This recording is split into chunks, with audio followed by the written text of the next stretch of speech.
memulai pembelajaran bisa berdoa terlebih dahulu ketua kelas. Sebelum mulai pembelajaran, marilah kita berdoa. Berdoa dimulai.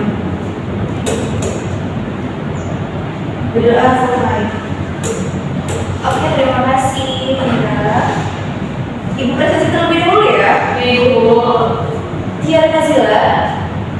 Ibu. Mana Tiara? Ibu. Sakit suratnya?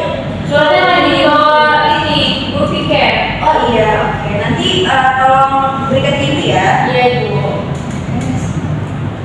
Mira Fitriani, hadir Ibu. Asisten dulu tidak ya? Hadir, Ibu. Oke. Oleh masih? Hadir. Ya, alhamdulillah. Doa bilang Tiara, semoga lekas membaik ya. Nah, materi pembelajaran kita minggu ini tentang menginstruksikan kritik sastra dan esai. Minggu lalu kita sudah membahas tentang kritik sastra dan esai. Siapa yang tahu apa itu kritik sastra dan apa itu esai? Boleh disampaikan? Coba dibuka catatannya.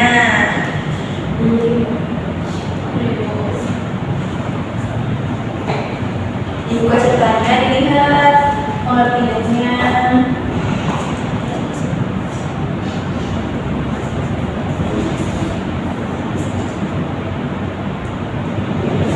Oke.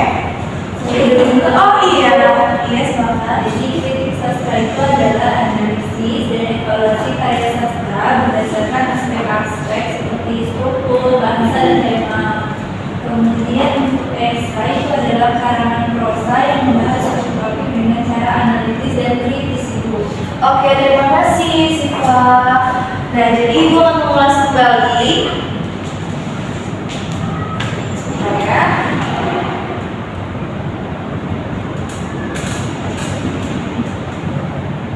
Ibu akan mengulas tentang pengertian kritik sastra. Jadi kritik sastra itu adalah analisis dan evaluasi karya sastra berdasarkan aspek-aspek seperti struktur, bahasa, tema, dan makna. Dan kritik sastra ini punya tujuan loh. Tujuannya meningkatkan pemahaman dan apresiasi terhadap karya sastra serta mengembangkan kemampuan analitis dan kritis. Terdapat dua jenis kritik sastra. Yang pertama ada kritik sastra objektif. Apa sih kritik sastra objektif itu?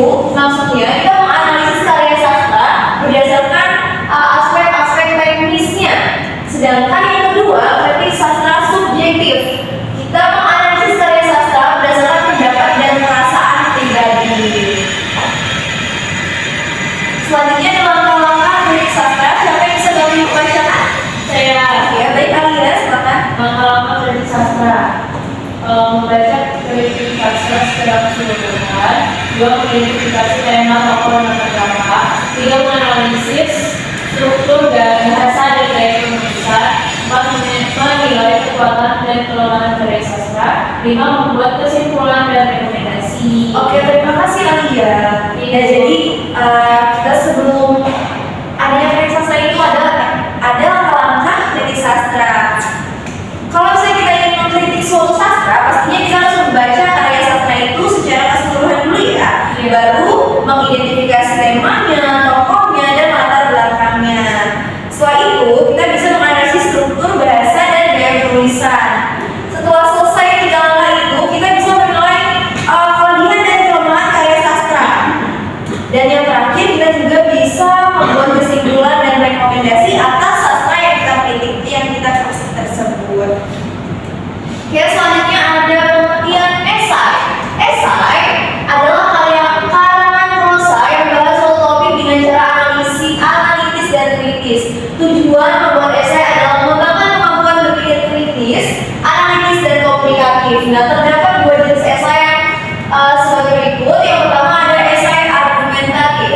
Esai argumentatif membahas suatu topik dengan cara mempertimbangkan berbagai pendapat, sedangkan esai analitis menganalisis suatu topik dengan cara memecahkannya menjadi bagian-bagian kecil.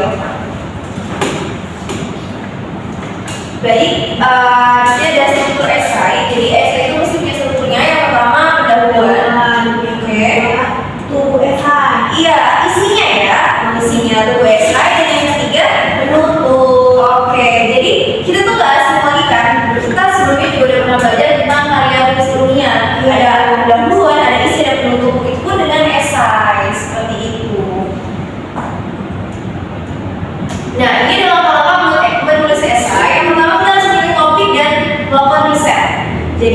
misalnya kita menulis esai, ya kita harus memilih topiknya dulu, topik apa yang akan kita bahas di esai tersebut.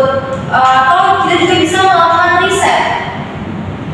Nah, selanjutnya kita juga bisa membuat kerangka esai. Misalnya nih kita mau buat esai tentang lingkungan. Nah, kita bisa lihat dulu di pendahuluan bakalan kita menulis apa, terus itu isinya nanti bakalan kayak gimana, dan kesimpulannya kita pikirkan setelah kita membuat esai sampai isi itu. Nah, yang ketiga, menulis pendahuluan tubuh dan penutup yang sudah Ibu tadi jelaskan. Setelah kita bisa membayangkan, kita juga bisa langsung menulis supaya prosesnya itu cepat ya. Dan yang terakhir, kita bisa mengedit dan merevisi esai jika kita merasa bahwa esai yang kita buat itu kurang, seperti itu.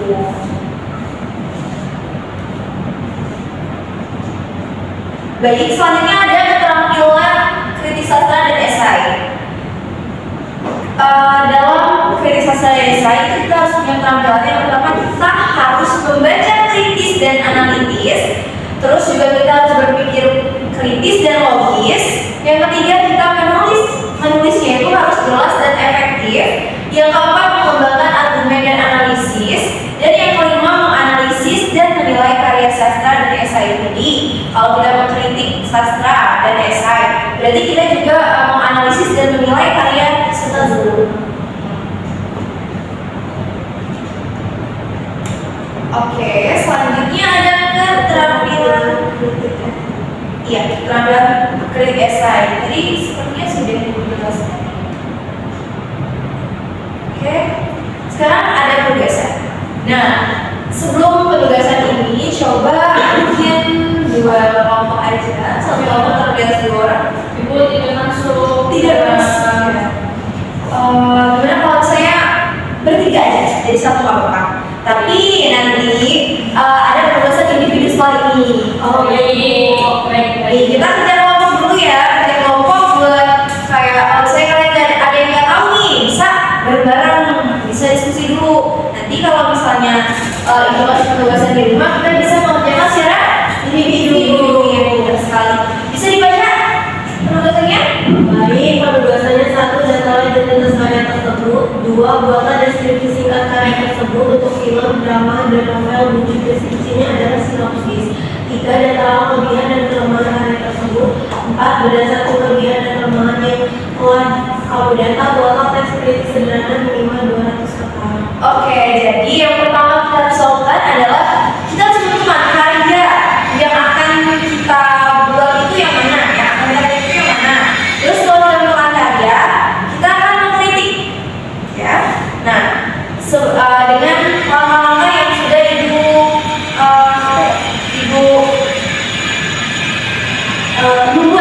buat di salin dia, oke? Silakan boleh dikerjakan diskusi bersama-sama.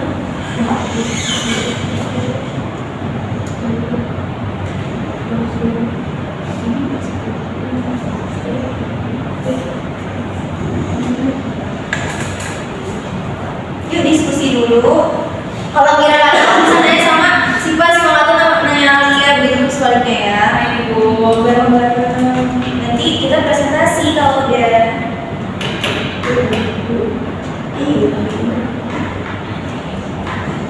Jangan itu diskusinya ya.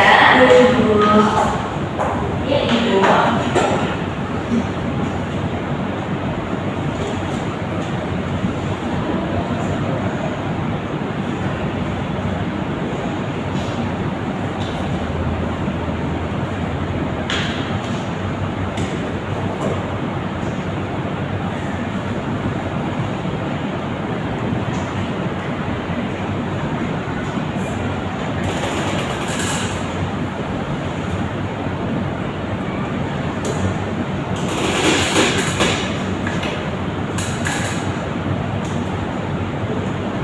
Ada kendala?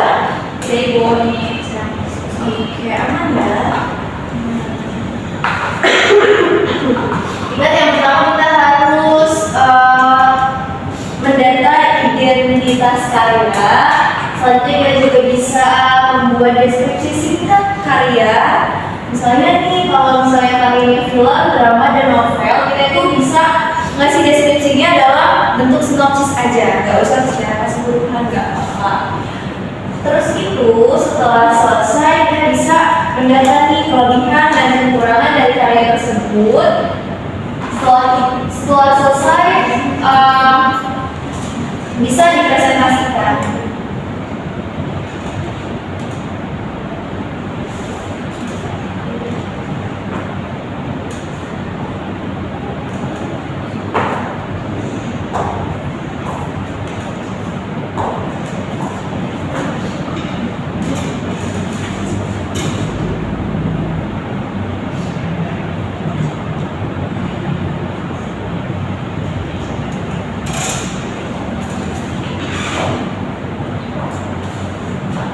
Aman ya? Aman Ibu.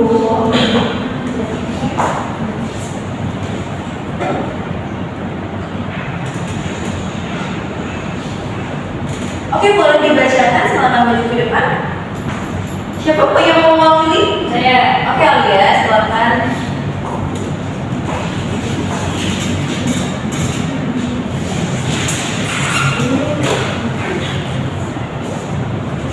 Baik, ini hasil diskusi kami ya Ibu. Iya. Identitas karya, judul Bumi Manusia oleh Pramudia Anantatur. Jenis karyanya novel, tahun terbitnya 1980, penerbitnya Hasta Mitra.